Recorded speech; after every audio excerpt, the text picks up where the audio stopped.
తిరుమలలో అన్నప్రసాదం తినే ప్రతి ఒక్కరూ ఈ అద్భుతమైన కథను తెలుసుకోవాల్సిందే. ఆమె మాతృశ్రీ తరిగొండ వెంగమాంబ.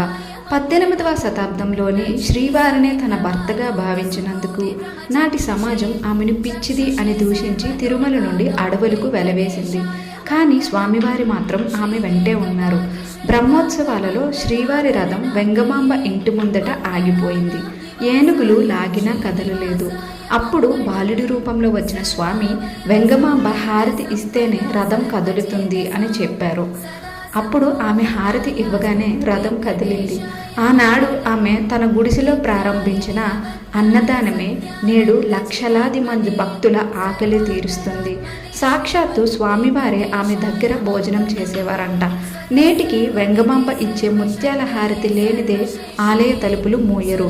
లోకం కాదన్న గోవిందుడు మనల్ని ఎప్పుడు వదలడు. ఓం నమో వెంకటేశాయ. వీడియో నచ్చితే లైక్ చేయండి. మరిన్ని వీడియోస్కి ఛానల్ని సబ్స్క్రైబ్ చేయండి.